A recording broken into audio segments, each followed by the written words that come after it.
Moms kitchen আপনাদেরকে স্বাগত। কাছে এবং দূরে, দেশ এবং দেশের বাইরে আমার ভিডিওটা যে যেখান থেকে দেখছেন আপনাদের কাছে আমার অনেক অনেক ভালোবাসা দোয়া রইল। আশা করি আপনারা ভালো আছেন। আজ আমি আপনাদের সঙ্গে শেয়ার করব আমি বাড়িতে যেইভাবে বানাই ওটাই আজকে আপনাদের সঙ্গে শেয়ার করব।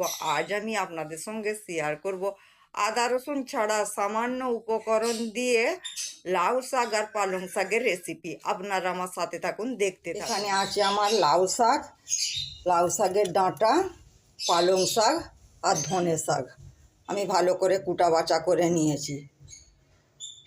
গ্যাসটা অন করে একটা কড়াই বসিয়ে দিয়েছি। কড়াইটা গরম হয়ে গিয়েছে, তেল দিয়ে দিয়েছি। তেলটাও গরম হয়ে গিয়েছে। লঙ্কা পেঁয়াজটা আমি লাল করে নিয়েছি।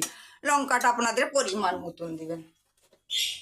এখানে লাউ শাকের ডাঁটা, তার মধ্যে আমি দুটো আলু দিয়েছি, দিয়ে দিলাম।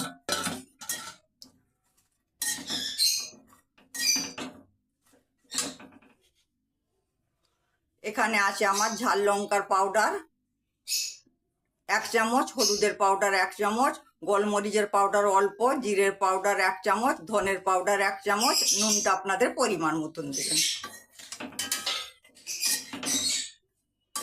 এটা আমি 1 মিনিট কষিয়ে নেব।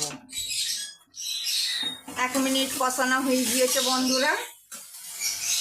এখানে যে লাউ শাকের পাতাগুলো ছিল এগুলো দিয়ে দিলাম।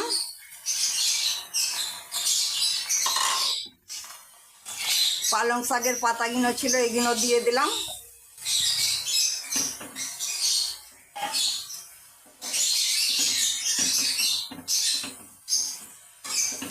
আরও 1 মিনিট আমি কষিয়ে নেব। আপনারাও বাড়িতে এইভাবে লাউ শাক, পালং শাক আর ধনে শাক একসঙ্গে দিয়ে রান্না করবেন, খুবই ভালো লাগবে। ছোট বড় সকলে খুশি করে খাবেন। আর এটা আপনারা গরম গরম ভাতে তো খেতে খুবই ভালো লাগবে। আজ আমি আপনাদের সঙ্গে শেয়ার করব লাউ শাক, পালং শাক আর ধনে পাতা দিয়ে একটা রেসিপি। আদা রসুন ছাড়া সামান্য উপকরণ দিয়ে এটা আমরা বাড়িতে বানাই, সকলে আমাদের খুশি করে খায়।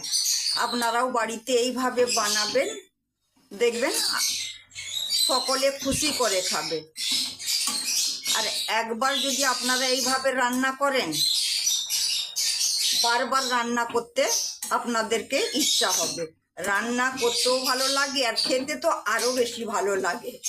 আপনারাও বাড়িতে এইভাবে বানাবেন, আশা করি ভালো লাগবে। আর কেমন লাগলো বন্ধুরা আমাকে কমেন্ট করে জানাবেন।